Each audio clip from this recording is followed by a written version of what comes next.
우리말 성경 창세기 41장. 그로부터 2년 후에 바로가 꿈을 꾸었습니다. 그가 나일 강가에 서 있었는데 아름답게 생긴 살찐 암소 7마리가 강에서 올라와 갈대 풀을 뜯어 먹고 있었습니다. 그 뒤에 흉측하고 마른 암소 7마리가 뒤따라 강에서 올라와 강둑에 있는 이 소들 옆에 서 있었습니다. 흉측하고 마른 암소들이 아름답게 생긴 살찐 암소 7마리를 잡아먹어버렸습니다.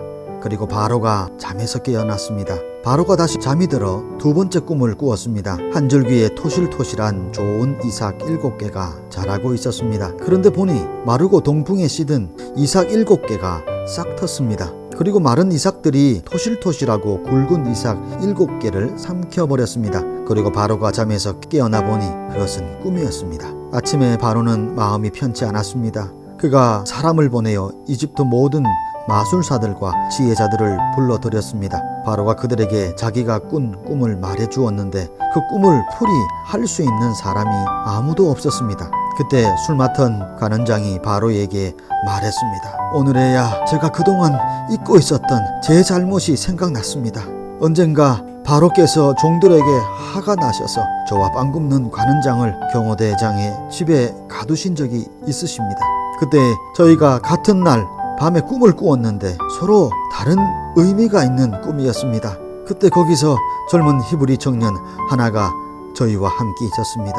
그는 경호대장의 종이었습니다. 저희가 그에게 저희의 꿈을 이야기해 주었더니 그가 저희에게 꿈을 해석해 주었는데 각자의 꿈에 따라 그 의미를 풀이해 주었습니다. 그리고 그가 저희들에게 해석해 준 대로 일이 이루어졌습니다. 저는 제자리로 돌아오게 됐고 빵 굽는 관원장에 목이 매달렸습니다.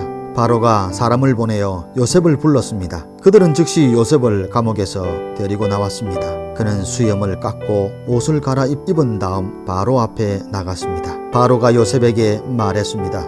내가 꿈을 꾸었는데 아무도 그것을 풀지 못했다. 내가 너에 대한 하는 말을 들어보니 너는 꿈 이야기를 들으면 풀 수 있다고 하더구나. 요셉이 바로에게 대답했습니다. 제가 아니라 하나님께서 바로께 평안한 대답을 주실 것입니다. 바로가 요셉에게 말했습니다. 꿈속에 보니 내가 나일 강둑에 서 있었다. 그런데 살찌고 모양새가 좋은 암소 7마리가 강에서 올라와 갈대 풀을 뜯어 먹고 있었다. 그 뒤를 이어 약하고 복이 아주 풍하며 야윈 소 7마리가 올라왔다. 나는 이집트 온 땅에서 그렇게 형편없는 소들을 본 적이 없다. 그런데 그 형편없고 마른 소들이 처음에 살찐 소 7마리를 잡아먹는 것이다. 그것들은 먹고 나서도 굶은 것처럼 여전히 그 생김새가 형편없었다. 그리고 내가 잠에서 깨었다. 다시 내가 꿈에서 보니 굵고 좋은 알곡이 달린 7개의 이삭이 한 줄기에서 자라나고 있었다. 그 뒤를 이어 마르고 동풍에 시든 7개의 이삭이 싹 텄다. 그리고 나서 그 마른 이삭들이 좋은 이삭 7을 삼켜버렸다. 내가 이것을 마술사들에게 말해 주었지만 내게 그 꿈을 설명해 주는 사람이 없었다. 요셉이 바로에게 말했습니다. 바로의 꿈은 다 같은 것입니다. 하나님께서 이제 하시고자 하는 일을 바로께 보여주신 것입니다. 7마리의 좋은 소는 7년을 말하며 7개의 좋은 이삭도 7년을 말합니다. 이 꿈은 같은 것입니다. 나중에 나온 7마리의 마르고 형편없는 소들 역시 7년을 말하고 동풍에 마른 속이 빈 이삭 7도 흉년이 7년 동안 있을 것을 말합니다.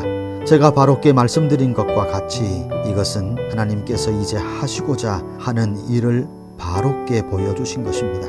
두고 보십시오. 이집트 온 땅에 7년 동안 큰 풍년이 있을 것입니다. 그 후에 7년의 흉년이 뒤따를 것입니다. 그러면 이집트의 모든 풍요로움이 잊혀지고 기근이 땅을 덮을 것입니다. 뒤에 따라올 기근이 너무 심해 이 땅에 풍요로움이 있었는지 기억조차 못하게 될 것입니다. 이 꿈이 바로께 2번이나 반복해 보인 것은 이 일을 하나님께서 결정하셨고 하나님께서 이 일을 서둘러 행하실 것이기 때문입니다. 이제 바로께서는 분별력과 지혜가 있는 사람을 찾아 이집트 땅 위에 태우십시오. 바로께서는 이렇게 행하십시오. 온 땅의 감독자들을 임명하시고 7년의 풍년 동안 이집트에서 추수한 곡식의 5분의 1을 거둬 드리게 하십시오. 이제 다가올 풍년 동안에 이 식량들을 모아 들이시고 왕의 권한 아래 이 곡식들을 각 성읍들에 쌓아놓고 지키게 하십시오. 이 양식들은 이집트 땅에 일어날 7년 동안의 흉년에 대비한 식량이 될 것입니다. 그러면 이 땅이 흉년으로 망하는 일이 없을 것입니다. 이 제안이 바로와 그의 모든 신하들에게 좋게 여겨졌습니다. 바로가 자기 신하들에게 말했습니다. 우리가 이 사람처럼 하나님의 영이 있는 사람을 찾을 수가 있겠느냐? 바로가 요셉에게 말했습니다. 하나님께서 내게 이 모든 것을 알려주셨으니 너만큼 분별력과 지혜가 있는 사람이 없을 것이다. 너는 내 집을 다스리도록 하여라. 내 모든 백성이 내 명령에 순종할 것이다. 내가 너보다 높은 것은 이 왕의 자리뿐이다. 바로가 요셉에게 말했습니다. 보아라, 내가 지금 너를 이집트 온 땅 위에 세우노라. 바로가 자기 손가락에서 반지를 빼 요셉의 손가락에 끼워주고 고운 산배로 된 옷을 입히고 그 목에는 큰 목걸이를 걸어 주었습니다. 그는 또한 요셉을 자기의 두 번째 수레에 태웠습니다. 사람들이 요셉 앞에서 무릎 꿇고 절하라 고 외쳤습니다. 이렇게 해서 바로는 요셉에게 이집트 온 땅을 맡겼습니다. 바로가 요셉에게 말했습니다. 나는 바로라. 내 말이 떨어지기 전에는 이집트 온 땅에서 자기 손이나 발을 움직일 사람이 없을 것이다. 바로가 요셉에게 사므납 바네아라는 이름을 지어주었습니다. 그리고 온의 제사장인 보디발의 딸 아스낫을 그에게 아내로 주었습니다. 요셉이 이집트 땅을 다스렸습니다. 요셉이 이집트 왕 바로 앞에 서게 되었을 때 그의 나이 30세였습니다. 요셉은 바로 앞에서 나와 이집트를 두루 살피고 다녔습니다. 땅은 7년의 풍년 동안 풍성하게 쌓은 소출을 냈습니다. 요셉은 그 7년 풍년 동안 이집트에서 생산된 모든 양식을 거둬 여러 성읍통에 쌓아두었습니다. 그는 각 성의 주변에 있는 밭에서 거둔 양식들을 각 성에 저장해 두었습니다.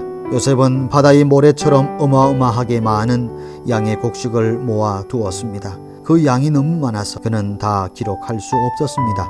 흉년이 들기 전에 온의 제사장 보디베라의 딸 아스낫이 요셉에게 두 아들을 낳아 주었습니다. 요셉은 하나님께서 나로 하여금 내 모든 수고와 내 아버지의 집의 모든 일을 다 잊게 하셨다 라고 하며 맏아들의 이름을 므낫세라고 지었습니다. 그리고 그는 하나님께서 나로 하여금 내 고난의 땅에서 번영하게 하셨다 라고 하며 작은 아들의 이름을 에브라임이라고 지었습니다. 이집트 땅에 7년의 풍년이 끝났습니다. 그리고 요셉이 말한 대로 7년의 흉년이 시작되었습니다. 다른 모든 나라에도 흉년이 들었지만 이집트 온 땅에는 식량이 있었습니다. 온 이집트 땅도 굶주리게 되자 백성들이 식량을 구하며 바로에게 부르짖었습니다. 그때 바로가 모든 이집트 백성들에게 요셉에게 가서 그가 하라는 대로 하라라고 말했습니다. 흉년이 온 땅에 닥치자 요셉은 창고를 열어 이집트 백성들에게 곡식을 팔았습니다. 이집트 땅의 기근이 아주 심했습니다. 온 땅의 기근이 심했기 때문에 온 세상 사람들이 곡식을 사러 이집트에 있는 요셉에게로 왔습니다. 아멘.